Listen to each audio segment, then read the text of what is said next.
Supreme Hunter Vaxthar stood at the helm of his battlecruiser, mandibles clicking in anticipation as he studied the blue planet below.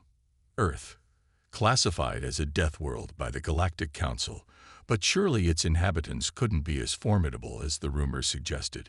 His hunting party had conquered species across 3 galaxies, and these humans would make excellent additions to their trophy collection.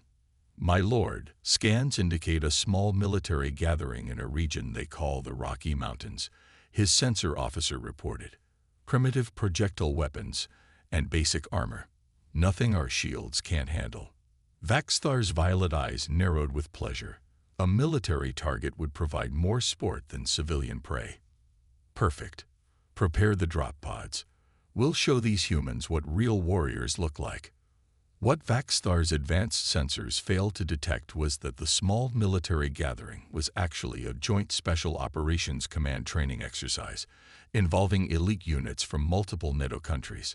Captain Sarah Chen of the U.S. Army Special Forces was leading her team through a complex hostage rescue scenario when the first alien pods breached the atmosphere. Contact. Unknown aircraft, bearing 330, multiple bogies. Her communications specialist, Staff Sergeant Rodriguez, called out. Chen immediately ordered her team to defensive positions, their years of training kicking in automatically. The alien pods crashed into the mountainside with earth-shaking force, steam rising from their metallic shells as they cooled. Chen watched through her advanced thermal scope as 12-foot-tall figures emerged, their armor unlike anything she'd ever seen. They moved with predatory grace, weapons humming with strange energy. All units maintain radio silence. Switch to subsonic communication devices, Chen ordered through their bone conduction headsets. Let's see what we're dealing with before we engage. The Kraxan hunters spread out in a standard search pattern, their helmet sensors scanning for heat signatures. They were so focused on hunting that they failed to notice they were being hunted themselves. Chen's team wasn't the only special operations unit in the area. British SAS, Canadian JTF-2, and Polish Grom operators were all watching the aliens' every move. Vaxthar's voice boomed across the valley in surprisingly good English, transmitted through their ship's universal translators. Humans, we are the Kraxan, the greatest hunters in the known universe.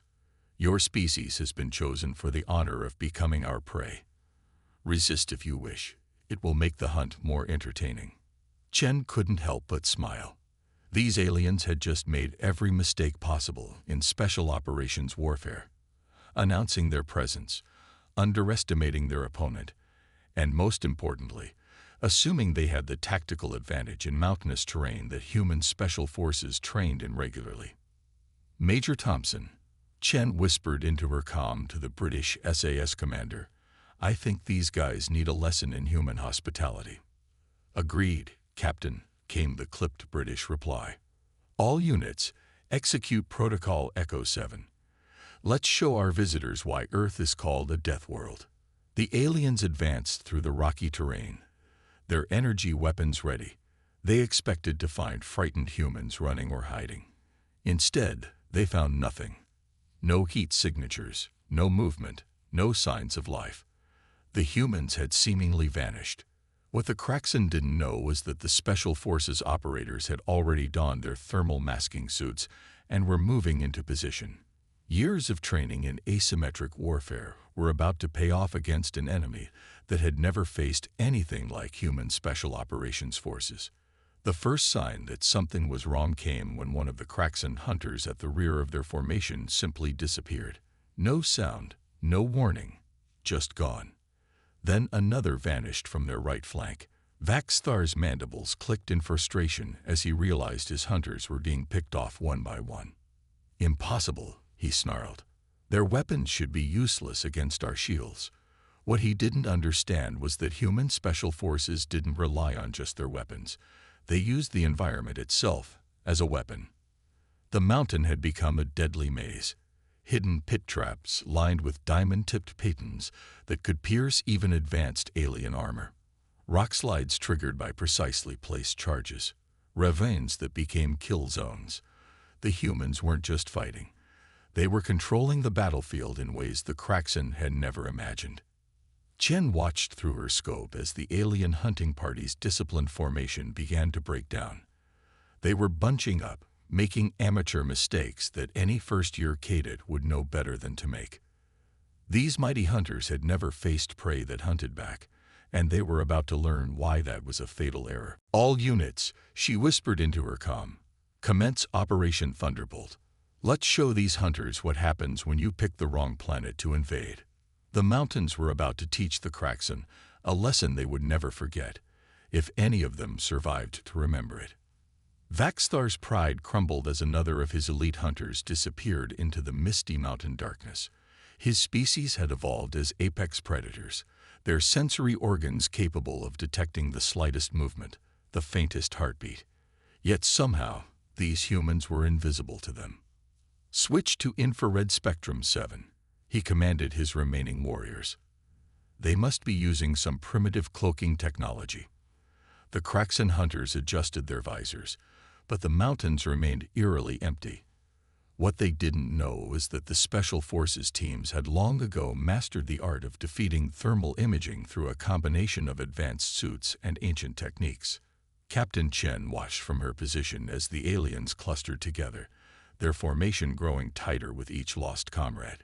It was a classic prey response, one she had seen countless times in lesser-trained forces.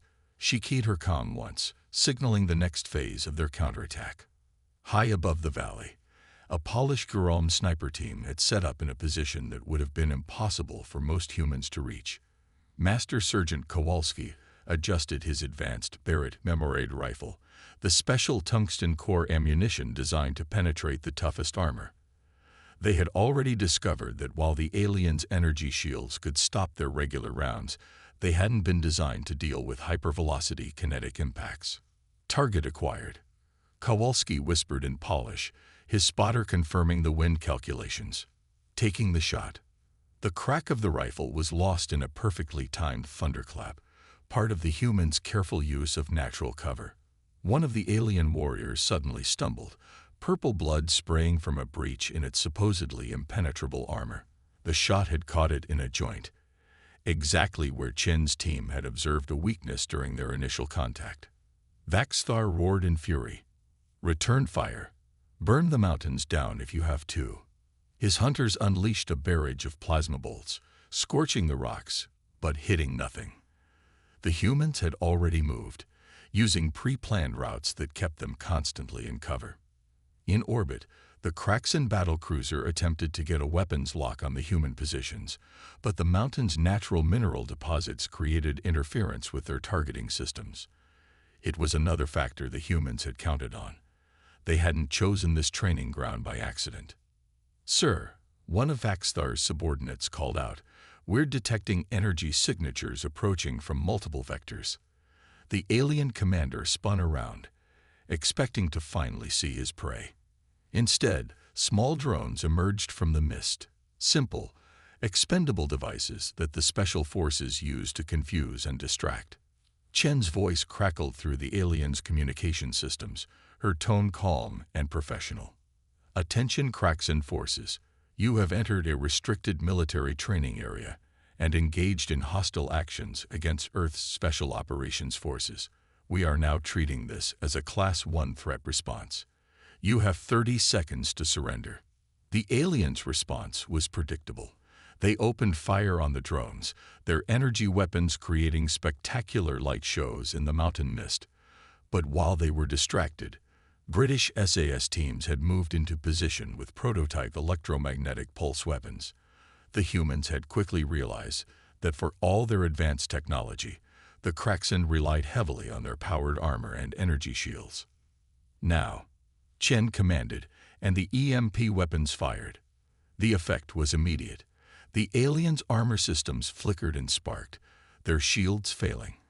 For the first time, real fear crept into Vaxthar's voice as he realized how completely they had been outmaneuvered. The Special Forces teams struck from all directions at once. Canadian JTF-2 operators emerged from hidden positions, their weapons loaded with specialized ammunition. The SAS teams pressed their advantage, using decades of close-quarters combat experience. Even without their powered armor, the Kraxen were formidable fighters, but they were facing the best warriors humanity had to offer. "Fall back to the ships," Vaxthar ordered, but Chen's team had already thought of that. The aliens' drop pods erupted in carefully controlled explosions, not destroyed, but definitely disabled. They were trapped on the mountain with nowhere to run. What followed was a masterclass in special operations warfare. The human teams moved like ghosts through the artificial fog created by their smoke grenades, their attacks coordinated with precision that came from years of joint training. They didn't fight fair. They fought to win. One of the Kraxen warriors, larger than the others, broke from the group and charged toward Chen's position. She waited until the last possible moment before rolling away, triggering a claymore mine that had been perfectly positioned. The alien's armor, already compromised by the EMP, couldn't withstand the focused blast. "Sir," Rodriguez called out, monitoring the battlefield through advanced surveillance equipment. "They're attempting to call for reinforcements." Chen nodded. "Right on schedule. Major Thompson, is your team in position?" "Affirmative," the SAS commander replied. "Their communications are about to have a very bad day." The electronic warfare specialists had been busy since the first alien pod landed, analyzing their transmission frequencies and patterns. Now they deploy a full-spectrum jamming array, cutting the Kraxen off from their orbiting ship.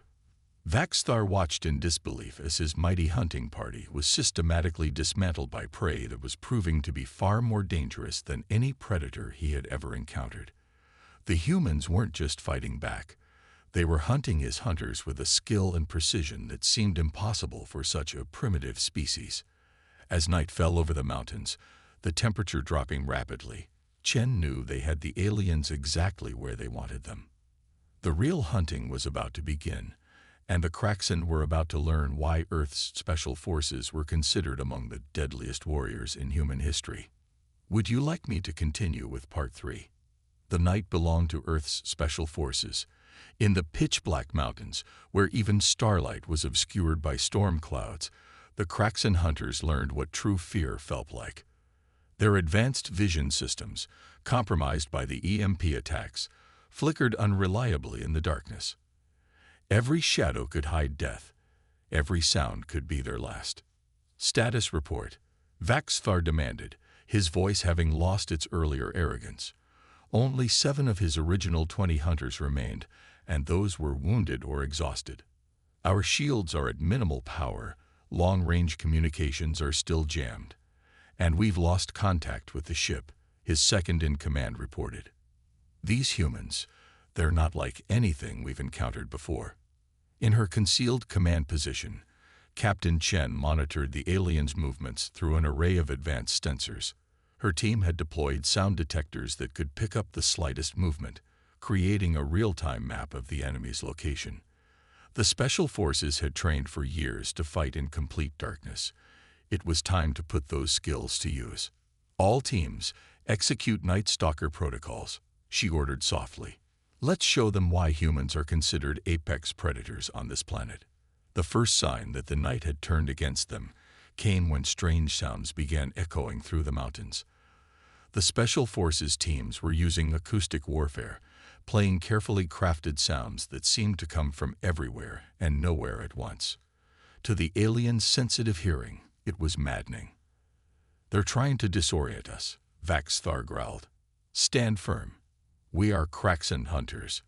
We do not succumb to primitive psychological warfare." But they were succumbing. Their formation grew tighter, their movements more erratic. The humans had studied their reactions carefully and were exploiting every weakness they found. The Special Forces teams moved in patterns that seemed random but were actually hurting the aliens exactly where they wanted them. British SAS operators, experts in mountain warfare, had set up a series of killing zones in the narrow passes. Canadian JTF-2 teams, masters of winter combat, used the dropping temperature to their advantage, knowing the alien armor systems were struggling to compensate. Polish Grom units moved like phantoms through the terrain they had memorized during countless training exercises. Contact left. One of the Kraxan warriors shouted, firing his energy weapon at a moving shadow. The bolt illuminated nothing but empty air, and gave away his position to 3 different sniper teams. Chen's voice crackled through their compromised communications again. Your ship's sensors are being blocked by the mountain's natural composition. Your armor is failing. Your weapons are depleting. You have one last chance to surrender. Vaxstar's response was cut short by a series of explosions that lit up the night sky. The Special Forces had rigged the entire area with time-delayed charges, not to kill but to further disorient and separate the alien hunters. The carefully planned detonations drove the Kraxan apart, splitting their formation into smaller, more vulnerable groups. They're everywhere. One of the alien warriors screamed, firing wildly into the darkness.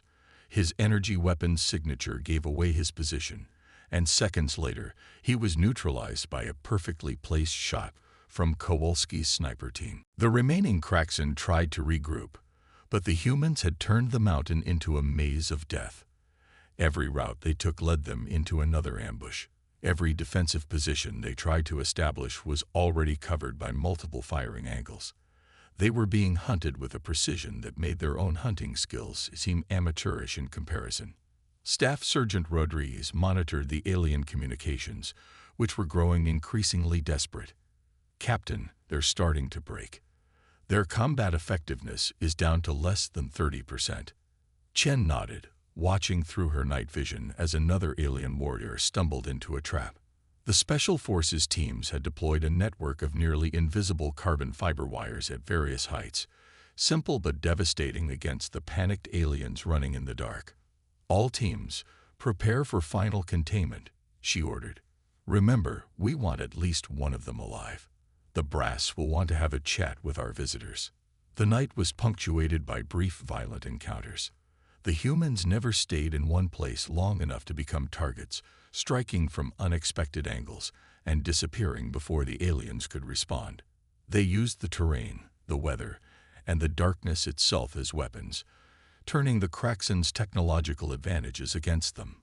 Vaxstar watched his hunting party disintegrate, their mighty weapons useless against an enemy they couldn't see or predict. These humans didn't fight like any species they had encountered. They didn't rely on brute force or superior technology. They used intelligence, adaptability, and a level of coordination that seemed almost supernatural. As another of his warriors fell silent, Vaxstar realized a terrible truth. They hadn't come to Earth to hunt. They had walked into a trap set by predators far more skilled than themselves. The humans hadn't just defeated them. They had systematically taken apart everything that made the Kraxan feared across the galaxy. The night was far from over, and the Special Forces teams were just getting started. They had trained their entire lives for situations exactly like this, and they were going to make sure the Kraxan never forgot the lesson they were about to learn. Would you like me to continue with Part 4? Dawn approached, but brought no relief for the Kraxan hunters. Only 4 of them remained now, including Vaxstar, their once proud armor scratched and dented, their energy weapons nearly depleted. They had taken refuge in a narrow canyon, backs against the rock wall, watching the growing light with dread rather than hope. "My lord," one of the survivors whispered, "I've analyzed their attack patterns. These humans, they're not just warriors. They're something else entirely. Each move they make has multiple purposes. Every action is coordinated with precision I've never seen before." Vaxstar knew his subordinate was right. Throughout the night, they had witnessed warfare on a level that shattered their understanding of combat. The humans never wasted a single action, never took a shot unless it served a greater strategic purpose. Even their misses seemed intentional, designed to manipulate Kraxan movements. Captain Chen observed the aliens through her advanced optics, noting how their body language had changed. Gone was the predatory confidence, replaced by the cautious movements of cornered prey. But she knew better than to underestimate them. Cornered predators were often the most dangerous. "All teams, maintain containment positions," she ordered. "They're going to try something desperate soon. Be ready." She was right. As the morning light strengthened, Vaxthar activated his armor's emergency power reserves, a one-time burst of energy that could temporarily restore their shields and weapons to full power. It was a last resort measure that would leave their systems completely drained afterward. "On my mark," he told his remaining warriors, "we make for the high ground. We die as hunters, not prey." The aliens burst from their position in a coordinated rush, energy weapons blazing at full power, shields briefly glowing at maximum strength. It was an impressive display of power and courage, and exactly what Chen had been waiting for. "Execute Gambit 7, she commanded calmly. The Special Forces teams had anticipated this move hours ago. As the Kraxen charged forward, they found their path blocked by synchronized deployments of advanced smoke screens, each layer designed to defeat different types of vision enhancement. Infrared, ultraviolet, and standard visual spectrum. All were rendered useless in seconds. But the smoke was just the beginning. Hidden speakers activated, broadcasting frequencies that interfered with the aliens' natural sonar-like sensing abilities. The combination of sensory deprivation attacks left them effectively blind and disoriented. "Keep moving." Vaxthar roared, but his warriors had lost all sense of direction. They were stumbling now, their final power surge wasted on an attack that had been turned against them. Chen's voice cut through their confusion. "I'll give you credit for courage, but courage without wisdom is just another way to die. Look around you. Really look at what's happened here. You came to hunt what you thought was prey, but instead found equals. Maybe superiors. There's no shame in recognizing when you're outmatched." As if to emphasize her point, the smoke began to clear in carefully controlled patterns, revealing dozens of Special Forces operators in positions that could have killed the remaining Kraxen at any time. Each human held their position with perfect discipline, weapons trained but not firing. Vaxthar froze, his tactical mind finally understanding what he was seeing. These humans had never been fighting at full capacity. Every engagement, every attack, every response had been calculated not just to defeat the Kraxen, but to teach them something. "Your species," he said slowly, his translator struggling with his subdued tone. "You're not just warriors. What are you?" "We're teachers," Chen replied, stepping into view but staying well protected. "Every human soldier learns from birth that victory isn't about having the biggest weapons or the strongest armor. It's about understanding your enemy, adapting to circumstances, and working together to overcome any challenge. We've been teaching you all night, if you were paying attention." The remaining Kraxen warriors looked at each other, their weapons still raised, but their will to fight evaporating as they realized the truth.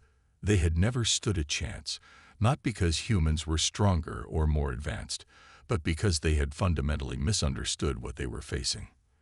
"The galaxy knows humans as inhabitants of a death world," Vaxthar said. "But that's not correct, is it?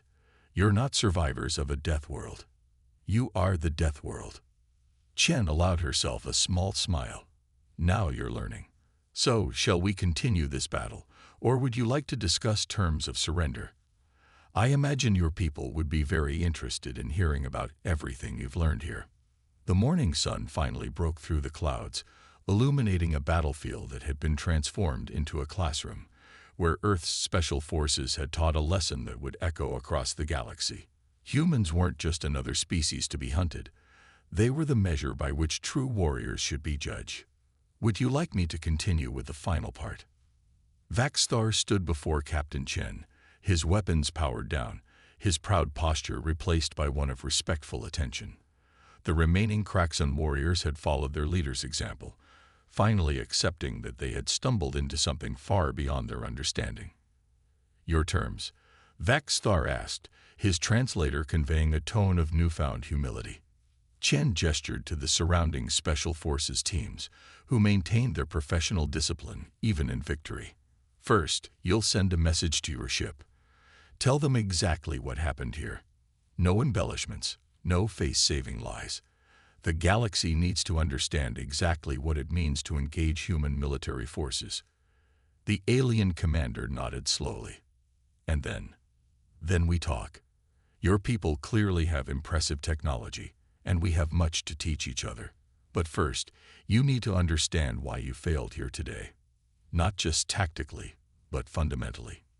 Rodriguez brought forward a secure communications unit they had modified to work with the alien frequencies. As Vaxthar began his transmission to the orbiting ship, Shen reflected on the night's events. Her teams had suffered no casualties, while reducing an elite alien hunting force to a handful of survivors without killing them all. Exactly as planned. Message sent. Vaxthar confirmed. They are disturbed by our failure. Not failure, Chen corrected. Education. Major Thompson, would you care to explain to our guests why their defeat was inevitable? The British SAS commander stepped forward. Your entire species evolved as apex predators, correct? That's your weakness right there. Humanity didn't evolve as the strongest or fastest. We evolved as persistent hunters, problem solvers. Every human child grows up knowing they're not the strongest being on Earth. We learn to adapt, to think, to work together. While you were hunting us, Chen continued, we were studying you. Every shot you fired, every formation you took, every reaction you had. It all told us something about how you think and fight. And we adjusted our tactics accordingly. The morning sun now fully illuminated the battlefield, revealing the intricate network of traps, positions, and strategic points the special forces had used throughout the night. The Kraxan warriors looked on in amazement at the complexity of it all. Your ship's sensors are picking up multiple military forces approaching, Rodriguez reported, monitoring their communications. Chinese, Russian, American. Everyone wants to meet our new friends. Vaxthar's mandibles clicked in what the humans had learned was a gesture of resignation. The galaxy speaks of humans as a young, primitive species, but we were measuring the wrong things, weren't we? Your technology may be less advanced, but your warfare capabilities are exactly what they need to be. Chen finished. Humanity has spent its entire existence fighting. Fighting nature, fighting each other, fighting to survive. We've learned that victory doesn't always go to the strongest or most advanced. It goes to those who can adapt, coordinate, and outthink their opponents. The sound of helicopters approached as diplomatic and military representatives began arriving. The night's lesson was over, but its implications would ripple across the galaxy. The Kraxan, renowned hunters of the universe, had become part of a story that would be told on 1,000 worlds. One last question, Vaxthar said, watching the helicopters approach. Your teams, these special forces, are they your best warriors? Chen smiled. They're among our best at direct combat. But humanity's true strength isn't in our warriors. It's in our diversity. We have scientists who could reverse engineer your technology, diplomats who could tie your negotiators in knots, engineers who could find weaknesses you never knew existed in your systems. We survived and thrived on a death world, not because we were strongest, but because we learned to use everything and everyone to their best potential. As the sun rose fully over the mountains, the night's darkness gave way to a new dawn, not just for Earth, but for the galaxy. The Kraxan had come to hunt humans, but instead had discovered something far more valuable. The knowledge that true strength comes not from superior weapons or natural abilities, but from the endless capacity to learn, adapt, and overcome. The lesson was clear. Earth was not just another world to be conquered or its inhabitants to be hunted. It was a crucible that had forged humanity into something unique in the galaxy, a species that turned adaptation itself into an art form and warfare into a science. And as diplomatic teams began their work, Chen knew that the galaxy was about to learn what her special forces teams had always known, that humanity's greatest weapon was not its guns or bombs or ships, but its relentless drive to learn, improve, and overcome any challenge the universe could throw at it. The hunt was over. The teaching had begun. Would you like me to generate a compelling video description and hashtags for your YouTube channel, given that this story is complete?